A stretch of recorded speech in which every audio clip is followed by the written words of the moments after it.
kita harus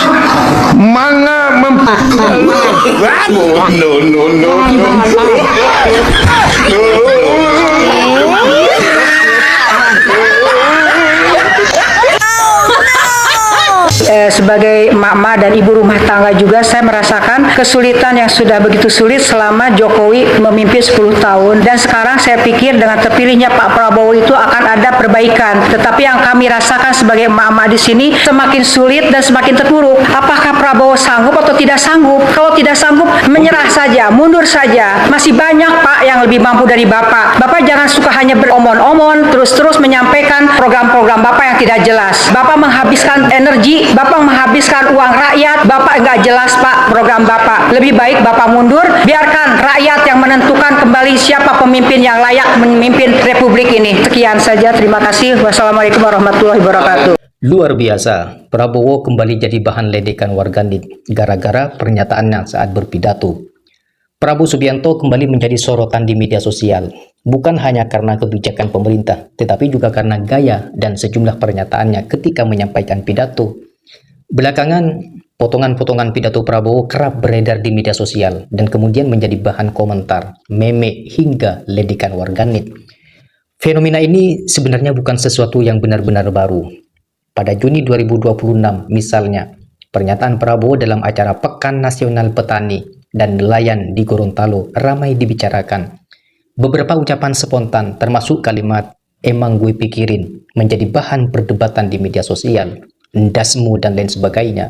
Masalahnya, ketika seorang presiden berbicara di depan publik, setiap kata tentu memiliki bobot yang berbeda dibandingkan ucapan orang biasa. Satu kalimat mungkin dimaksudkan sebagai candaan atau respon spontan bisa dipotong menjadi video berdurasi beberapa detik, kemudian menyebar luas dan ditafsirkan dengan berbagai cara. Maka dari itu, ayo kita tonton cuplikan video berikut ini.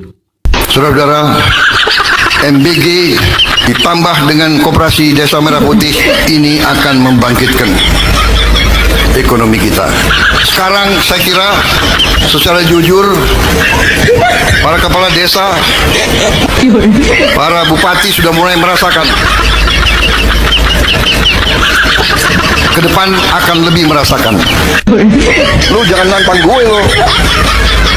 Saya buktikan kepada saudara-saudara, Prabowo Subianto sebagai Presiden Republik Indonesia, saya telah menghasilkan sekarang 1 juta lapangan kerja hanya dari MBG.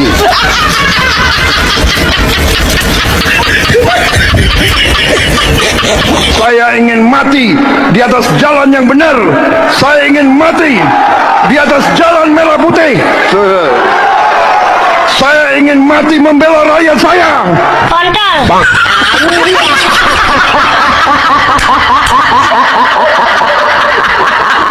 Ayam itu biasanya itu bisa dipotong 8. Kalau negara kaya kayak Amerika, satu orang jadi ayam dipotong 4. Satu orang makan 1/4 ayam. Negara kaya itu. Kalau kita ya satu ayam potong 8 atau 10 lah. Ya. Paling kecil 12 lah. Jangan pula dipotong 18 atau 22.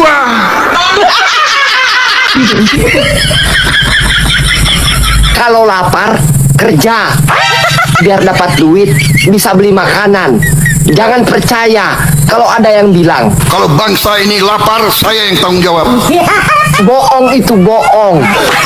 Gak usah percaya. Kerja. Kerja. Saya ingin mati di atas jalan yang benar. Saya ingin mati di atas jalan merah putih. Saya ingin mati membela rakyat saya. Kontol.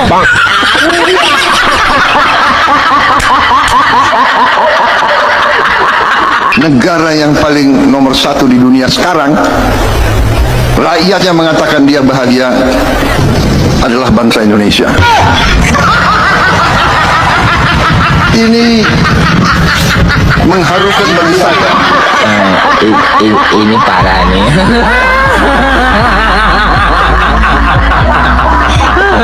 Tenang.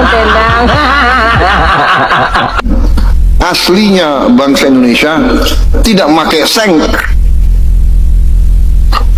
Kalau perlu kita kembali pakai ijuk, kembali pakai rumbai.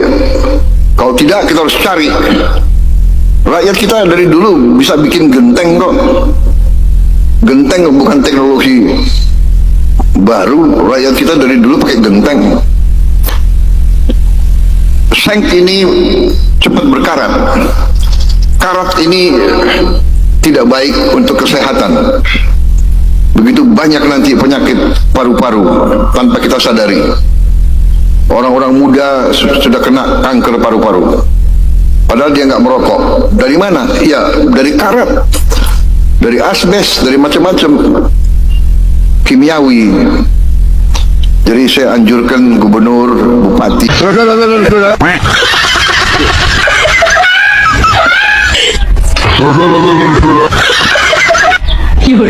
Apa itu? Ya nggak tahu, tanya yang mau tanya saya.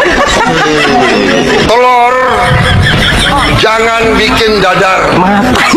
Telur harus utuh ceplok. Yakinkan tidak ada lagi telur dadar. Tidak ada. Ada yang stres. Ada yang stres. Baik, saya batasi. Pertanyaan hanya 15 pertanyaan. Nggak ada bertanya. Untuk apa kita merdeka? Untuk apa kita punya NKRI? Kalau kita tidak bisa memberi yang paling dasar dari sebuah peradaban. Yang paling dasar adalah makan, pangan. Kalau ada orang-orang pintar mengatakan bahwa ada yang lebih penting dari perut yang lapar, ya saya persilahkan, saudara. Yang saya tahu dari sejarah ribuan tahun peradaban manusia, tidak ada masyarakat yang bertahan tanpa pangan. Punah, peradaban punah kalau tidak ada makan. Untuk menjamin pangan perlu air, perlu lingkungan yang dilestarikan, perlu lahan yang subur, perlu kebijakan yang benar. Saya bersedia dicalonkan lagi tahun 2029.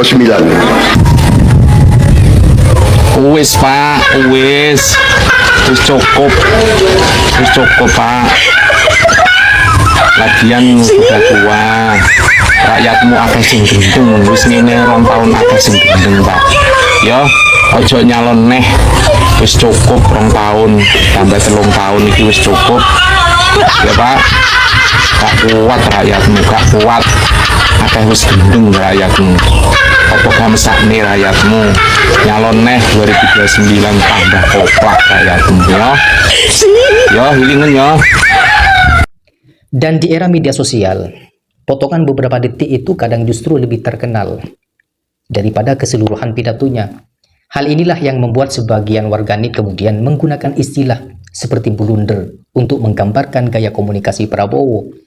Bahkan sebuah kajian media pada Juli 2026 menyoroti bagaimana sejumlah potongan pidato Prabowo saat pelantikan Pamung Praja Muda memicu narasi bahwa pernyataannya melompat-lompat dari satu topik ke topik lainnya.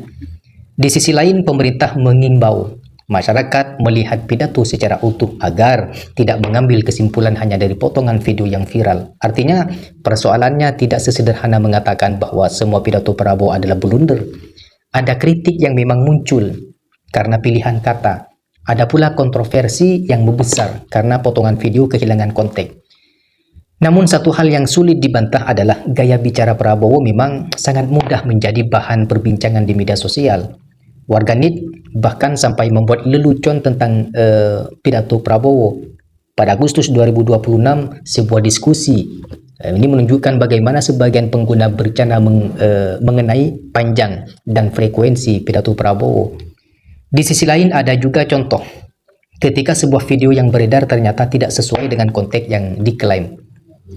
Nah, Apalagi setiap ucapan presiden ini bisa direkam, bisa dipotong, diberi tag, dibuat meme, dan tersebar ke jutaan orang hanya dalam hitungan menit. Jadi ketika Prabowo kembali menjadi bahan ledekan warganet, persoalannya bukan semata-mata soal apakah Prabowo sedang blunder atau tidak. Yang lebih menarik adalah bagaimana komunikasi seorang kepala negara berhadapan dengan budaya media sosial yang serba cepat, spontan, dan seringkali tanpa konteks. Satu kalimat bisa menjadi bahan berita, satu ekspresi bisa menjadi meme, dan satu potongan video bisa membentuk persepsi publik. Oleh karena itu, baik pemerintah maupun masyarakat sebenarnya memiliki pekerjaan yang sama, berkomunikasi dan mengonsumsi informasi dengan lebih hati-hati. Prabowo boleh saja berbicara dengan gaya khasnya, warganet juga boleh memberikan kritik dan satir. Tetapi publik tetap perlu membedakan mana kritik yang berbasis fakta, opini, dan mana sekedar lelucon internet. Pada akhirnya, bukan seberapa viral sebuah potongan pidato yang paling penting adalah, yang jauh lebih penting adalah apa isi lengkapnya, apa konteksnya, dan apakah pernyataan tersebut benar-benar mencerminkan kebijakan serta sikap pemerintah. Sebab di zaman media sosial, seorang pemimpin bukan hanya dinilai dari apa yang dia maksudkan, dia juga akan dinilai dari apa yang masyarakat dengar, apa yang masyarakat lihat.